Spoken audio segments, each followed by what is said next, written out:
नमस्कार, मैं हूं विशाल पांडे। जम्मू और कश्मीर के लोग बड़े जोश के साथ लोकतंत्र के सबसे बड़े त्योहार यानी चुनाव में हिस्सा ले रहे हैं, लेकिन कश्मीर की खुशहाली पाकिस्तान के गले नहीं उतरती। इसीलिए वो अनुच्छेद 370 का राग अलाप रहा है। पाकिस्तानी रक्षा मंत्री ख्वाजा आसिफ ने कहा कि भारत में नेशनल कॉन्फ्रेंस और कांग्रेस के विचार पाकिस्तान से मेल खाते हैं। प्रधानमंत्री नरेंद्र मोदी ने इसी सवाल पर कांग्रेस और नेशनल कॉन्फ्रेंस को कटघरे में खड़ा कर दिया।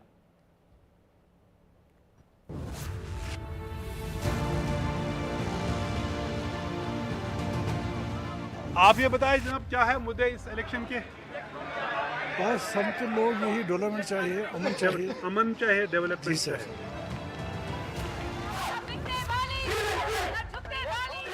इनकी बुनियाद बाकी काम भी चलता है उधर, काम होना चाहिए। काम बेरोजगारी तो खत्म होनी अच्छा, बेरोजगारी। जी सर, बेरोजगारी तो खत्म होनी चाहिए। First of all, I'm very thankful to the Supreme Court of Honorable Supreme Court of India that we have been given a chance to participate in these assembly elections. तो क्या मुद्दे हैं भैया?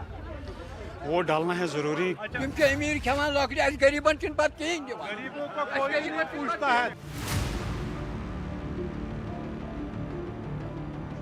ये कश्मीर के लोग हैं जो जमहूरियत की आवाज को बुलंद कर रहे हैं और उस वक्त कर रहे हैं जब अनुच्छेद 370 के बंधन से जम्मू और कश्मीर की मुक्ति के बाद राज्य में पहला विधानसभा का चुनाव है।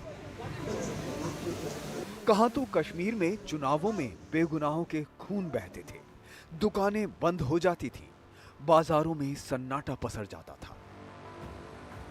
लेकिन अनुच्छेद 370 को हटाने के 5 साल बाद हो रहे चुनाव में हालात बिल्कुल बदल गए हैं। बाजार गुलजार हैं, पर्यटकों का आना जाना बढ़ गया है और लोगों का विश्वास लोकतंत्र में बढ़ा है। ये बदले नजारे देखकर पाकिस्तान को मिर्ची लगी है। ऐसा क्यों है, उसको जानने से पहले आप प्रधानमंत्री नरेंद्र मोदी का ये बयान सुनिए।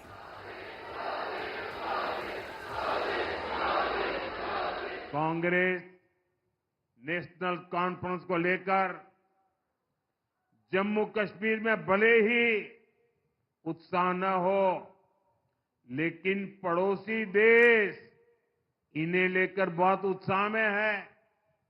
यहां तो उनको कोई पूछने वाला नहीं है, लेकिन वहां पूछा जा रहा है।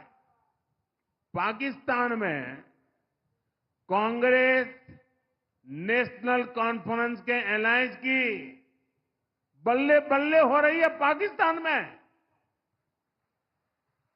इनके मैनिफेस्टो, इनके घोषणा पत्र से पाकिस्तान बहुत खुश नजर आ रहा है।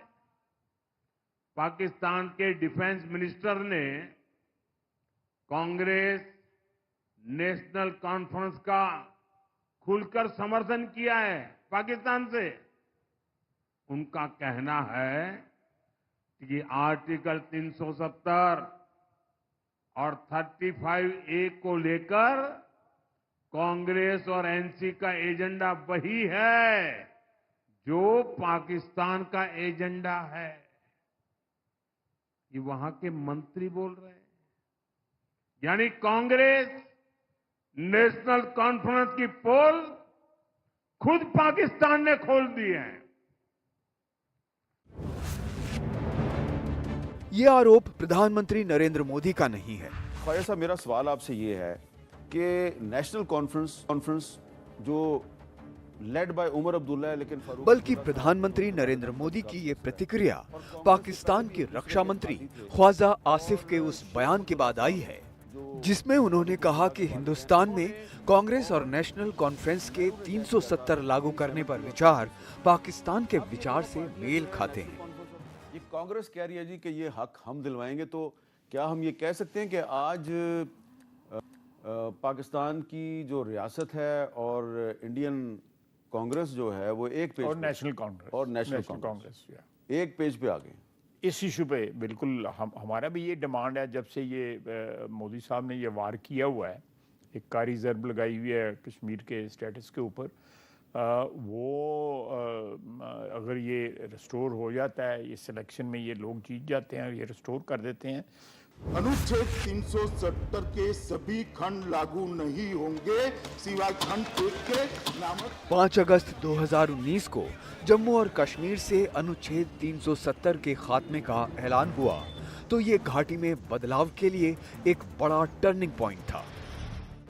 अनुच्छेद 370 के खात्मे का विरोध कांग्रेस ने तो खुलकर नहीं किया, लेकिन जम्मू कश्मीर के दोनों प्रमुख राजनीतिक दल नेशनल कॉन्फ्रेंस और पीडीपी ने इसका विरोध किया।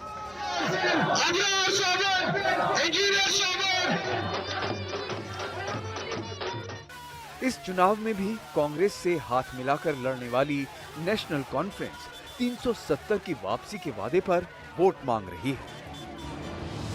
हमें भी हो सकता है कई साल लगेगा वापस लाने में, मगर लाएंगे जरूर। ये यहाँ की आवाज़ नहीं है, ये सारे जम्मू कश्मीर की आवाज़ है, ये हमारे लोगों की आवाज़ है। आप सभी पत्रकार भाइयों के माध्यम से पूरे देश को स्पष्ट कर देना चाहता हूं, धारा 370 इतिहास बन चुकी है, वो कभी लौट कर नहीं आने सकती, हम आने भी नहीं। अब फारूक अब्दुल्ला की तमन्ना से अपने दिल को ठंडक पहुंचाने वाले पाकिस्तान के बयान से चुनावी घमासान और तीखा हो गया।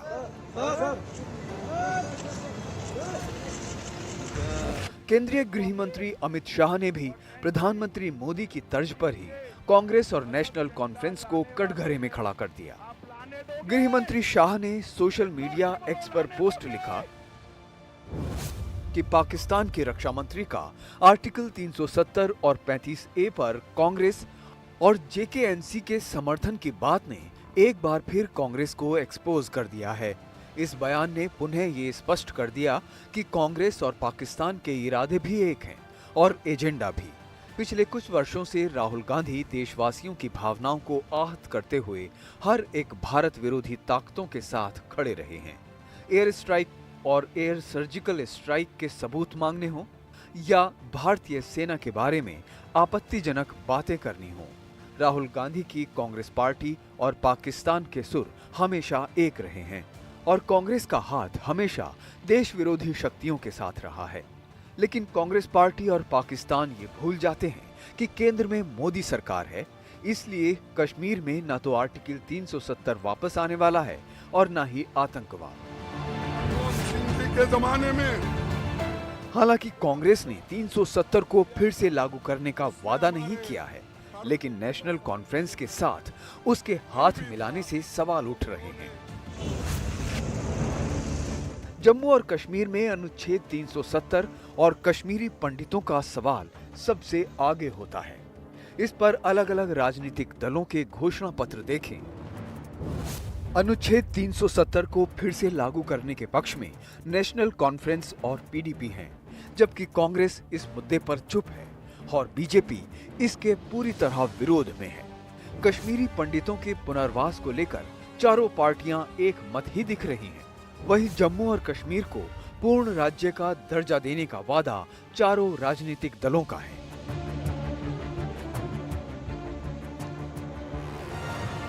अब पाकिस्तान को हमारे से क्या लेना देना ना, हम तो पाकिस्तान का हिस्सा है ही नहीं।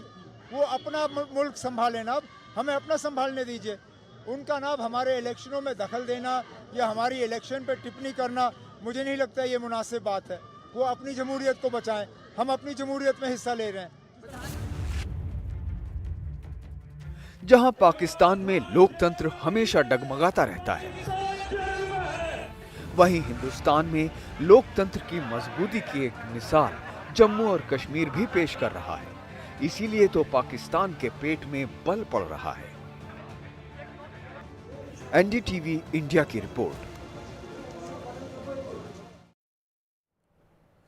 पाकिस्तान को जम्मू और कश्मीर तो दिखता है, जम्मू और कश्मीर में अनुच्छेद 370 भी दिखता है, लेकिन जम्मू और कश्मीर की वो खुशहाली नहीं दिखती जिसको देखकर पाकिस्तानी कब्जे वाले कश्मीर के लोग भी भारत की तरफ आशा भरी नजरों से देखते हैं।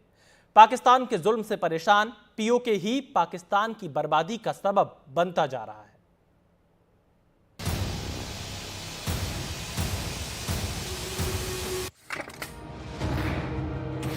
पूरी दुनिया में कश्मीर के नाम पर छाती कूटने वाले पाकिस्तान को कश्मीर का वो हिस्सा नहीं दिखता जिस पर उसने जबरन कब्जा कर रखा है।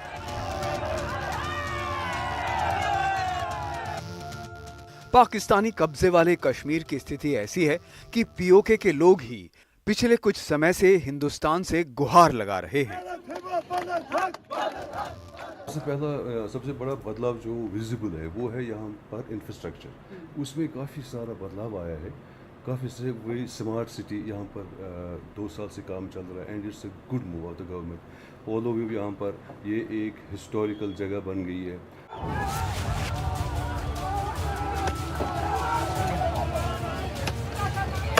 पाकिस्तान को अपनी करतूतों का फल भुगतना पड़ रहा है। पुलवामा कांड के बाद भारत ने सूखे खजूर, रॉक सॉल्ट, सीमेंट और जिप्सम जैसी पाकिस्तानी उत्पादों पर कस्टम ड्यूटी 200% कर दी थी। इससे पाकिस्तान का निर्यात औसतन $45 मिलियन प्रति माह से गिरकर 2019 में $2.5 मिलियन पर हो गया। उसी तरह 5 अगस्त 2019 को भारत ने अनुच्छेद 370 को खत्म किया तो पाकिस्तान ने सारे कारोबार बंद कर दिए। ऐसा करके पाकिस्तान ने अपने ही पैरों पर कुल्हाड़ी मार ली, क्योंकि पिछले 5 सालों में भारत पाकिस्तान व्यापार घटकर सालाना लगभग $2 अरब तक आ गया है। दूसरी तरफ जम्मू और कश्मीर के विकास के लिए तमाम प्रयासों का नतीजा ये हुआ कि घाटी खुशहाली की खुशबू से भरी हुई है। मैं पीओके के लोगों से कहना चाहता हूं, पाकिस्तान के लोग आपको फॉरेनर मानते हैं, आपको विदेशी मानते हैं, लेकिन भारत के लोग आपको विदेशी नहीं मानते हैं। पीओके के लोगों को हम अपना मानते हैं। आइए हमारे साथ आइए।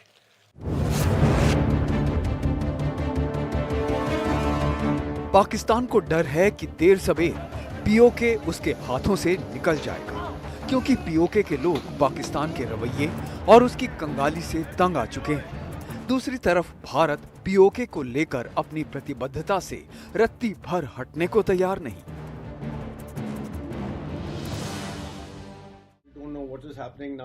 हमें नहीं पता कि क्या हो रहा है। इंटरनेट पूरी तरह से बंद है, हमारे लोग मर रहे हैं, हम बहुत बुरे हाल में हैं। सबका सौभाग्य है कि हमें सदन में आर्टिकल 370 से मुक्ति पाने का।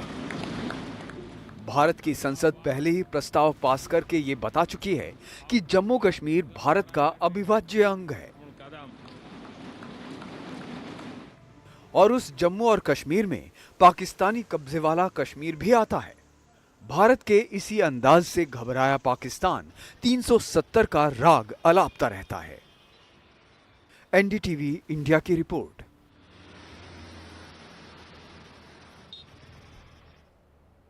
यहां वक्त एक छोटे से ब्रेक का। ब्रेक के बाद आपको दिखाएंगे कि भारत ने क्यों तोड़ा पाकिस्तान से सिंधु जल संधि।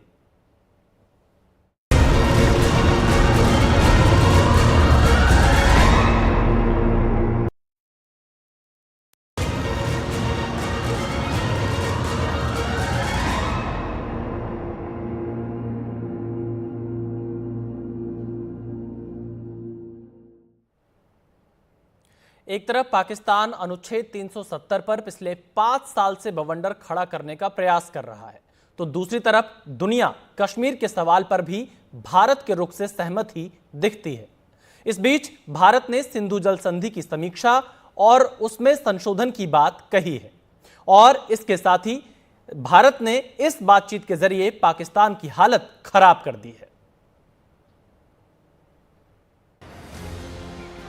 हिंदुस्तान से होकर पाकिस्तान से बहते अरब सागर में मिलने वाली सिंधु नदी का पानी भारत और पाकिस्तान दोनों देशों को जिंदगी देता है।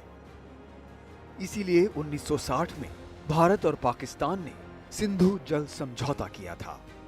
लेकिन अब भारत का कहना है कि 64 साल में हालात बहुत बदल गए हैं, तो इस समझौते की समीक्षा और संशोधन भी जरूरी है।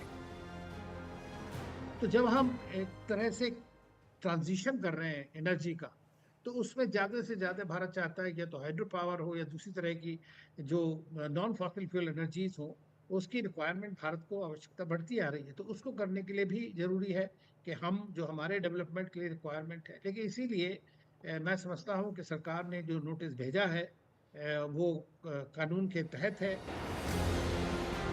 सिंधु जल संधि के अनुच्छेद 12(3) के तहत इसकी व्यवस्थाओं को समय समय पर दोनों सरकारों के बीच बातचीत के जरिए संशोधित किया जा सकता है। अब आप ये जान लीजिए कि सिंधु जल संधि क्या है। 19 सितंबर 1960 में भारत पाक में सिंधु जल संधि हुई। उस पर तत्कालीन प्रधानमंत्री जवाहरलाल नेहरू और पाक पीएम अयूब खान ने दस्तखत किए। वर्ल्ड बैंक ने इस जल संधि में मध्यस्थता की थी। समझौते में सिंधु नदी के पानी का बंटवारा किया गया। पूर्वी नदियों जैसे रावी, सतलुज और ब्यास का पानी भारत को मिलता है। वहीं पाकिस्तान को पश्चिमी नदियों सिंधु, झेलम, चिनाब का पानी मिलता है। भारत को पश्चिमी नदियों पर प्रोजेक्ट निर्माण की मंजूरी। समझौते पर अमल के लिए सिंधु जल आयोग का गठन किया गया था। हर साल आयोग की बैठक भी आयोजित होती है। लेकिन पाकिस्तान की हरकतों के कारण ये संधि सवालों के घेरे में आ गई है। पिछली बार भारत ने नोटिस इसलिए भेजा था क्योंकि किशनगंगा प्रोजेक्ट पर पाकिस्तान ने वर्ल्ड बैंक के आपसी समझौते के निर्देश से अलग जाकर एक और जांच प्रक्रिया की मांग की थी। एनडीटीवी इंडिया की रिपोर्ट।